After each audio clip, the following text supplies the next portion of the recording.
আজ ছিল পূর্ণিমা, আর আষাঢ় মাসের পূর্ণিমায় হয় জগন্নাথ দেবের স্নানযাত্রা। হ্যালো বন্ধুরা, আমি কণিকা, শিলচর আসাম থেকে। আমি একজন গৃহিণী, তার সাথে content creator. Welcome to my daily blog. সকালে আজকে আমরা গেলাম মন্দিরে, গিয়ে দেখলাম গোপাল, জগন্নাথ দেব, সুভদ্রা রানী আর বলভদ্র সবাইকে জলে নামিয়ে স্নান করানো হচ্ছে। খুব আনন্দ সহকারে নাম কীর্তন গেয়ে খুব আনন্দ করে সবাই জগন্নাথ দেবকে স্নান করাচ্ছে। মন্দির তো খালি, কারণ তারা গেছে স্নানে পুকুরে। আর আমরা এদিকে প্রণাম টনাম করে এসে পড়লাম ঘরে। আমারও ঘরে পুজো দেওয়া বাকি ছিল, শুধু স্নান করেই দু মেয়েকে নিয়ে বেরিয়ে গেছিলাম মন্দিরের জন্য। মেয়েদের তো সামার ভ্যাকেশন চলছে, তাই আমি ওদেরকে নিয়ে যেতে পারলাম। ঘরে এসে ভাবলাম গোপালকেও একটু দুধ দিয়ে স্নান করাই। যেহেতু জগন্নাথের আজকে স্নানযাত্রা, তাহলে গোপাল আর জগন্নাথ তো আলাদা নয়, একই। তাই আমার ঘরের গোপালকেও আজকে একটু দুধ দিয়ে স্নান করালাম। আর একটু আজকে শিব বাবার দিন, আজকে সোমবার, তাই শিব বাবাকেও একটু দুধ দিয়ে স্নান করালাম। আর আমার লক্ষ্মী মায়ের সিঙ্গার করানো বাকি ছিল, আজকে লক্ষ্মী মাকে সিঙ্গারও করিয়ে দিলাম। আমরা এত সাজগুজ করে থাকি, লক্ষ্মী মা যদি সাজগুজ করে না থাকে তাহলে কিভাবে চলবে। তারপর মেয়েদেরকে নিয়ে গেলাম ইস্কনে।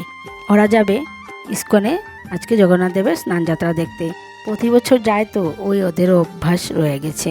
তাই আজ বলছে মা চলো, আজ যাবে না। আমি বলছিলাম না রে, আমার শরীরটা বেশি ভালো লাগছে না, আজ আর বাদ দে, আর গরমও লাগছে। কিন্তু ওরা একদম রেডি ফেডি হয়ে ওরা আমাকে বলছিল যে চলো মা চলো যাই। আজ এমনিতেও স্কুল বন্ধ আছে, না হলে অন্য সময় তো স্কুলের জন্য যেতেও একটু অসুবিধা হয়ে যায়, আর গেলেও কম সময়ের জন্য যেতে পারে। তাই এবার বন্ধ থাকায় ওরা আর মানছিল না। আমিও ওদের মন রাখার জন্য আমিও গেলাম। কিন্তু সেখানে গেলে খুব একটা আনন্দ হয়, সবাই আনন্দ করে জগন্নাথের স্নানযাত্রার দিনটা পালন করে। আর দেখতে পাচ্ছ কীভাবে ভিড় ছিল, একদমও ঠাকুর দেখাই যাচ্ছিল না। সবাই আজকে জগন্নাথের স্নানযাত্রার উৎসবে মেতে উঠেছে, সবার মনের আনন্দে আজকে খুব নাচ গান করছে। তারপর সব আরতি টারতি হয়ে গেল, এবার এদিকে প্রসাদ পাওয়ার পালা। এদিকে প্রসাদের এদিকে দেখতে পাচ্ছ তোমরা কারকুলের তরকারি, আর এদিকে পটলের তরকারি, ডাল, পাঁপড়, তারপর ভাত, অনেক কিছুই ছিল। আজ খুব গরম পড়েছিল, একটু রোদও উঠেছে, ভালোই হয়েছে। আর যদি বৃষ্টি থাকতো তাহলে আর এই দৃশ্য দেখা যেত না, আর মহাপ্রসাদও পাওয়া যেত না। তাই বৃষ্টিটা না দিয়ে রোদ দিয়েছে, তাও ভালো হয়েছে। গরম গরম প্রসাদ খেয়ে আসলাম। আর প্রসাদ তো বুঝতেই পারছো, অমৃতর সমান প্রসাদ, খুবই ভালো লাগছিলো। আর দেখতে পাচ্ছ ভক্তের ভিড়, খুব আনন্দ হয়েছে আজকে। খুব মজা করে সবাই জগন্নাথ দেবের স্নানযাত্রাটা পালন করেছে। এখন তো আর 15 দিন জগন্নাথ দেবের পুজো হবে না। জগন্নাথ দেবের স্নান করেই ঘুমিয়ে পড়বে 15 দিনের জন্য, আর উঠবেন উনি রথের দিন। আর এবার রথের নেমন্তন্ন পেয়ে গেলাম। সবাই বলছিল রথে আসবে, কিন্তু ঠিকই ভক্তের অধীন ভগবান। ভক্ত যদি না আসে তাহলে ভগবানের দিন কিভাবে চলবে।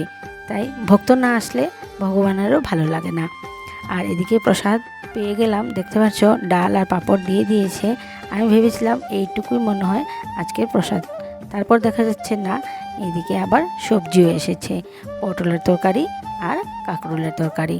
খুবই ভালো হয়েছিল খেতে। প্রসাদের নাম তো আর কিছু বলার মতন নেই, খুবই ভালো লেগেছে খেতে। আমার ছোটো মেয়ে তো খুব খুশি হয়েছে, বলেছে মা প্রসাদটা খুবই ভালো লাগলো খেতে। তারপর আমরা প্রসাদ টসাদ খেয়ে এবার বাড়ির উদ্দেশ্যে রান্না দিলাম। তাহলে আজকের মতন ভিডিওটা আমি এখানেই শেষ করছি। ফিরে আসবো আবার নতুন একটা ব্লগ নিয়ে। ততক্ষণ পর্যন্ত টাটা, বাই বাই।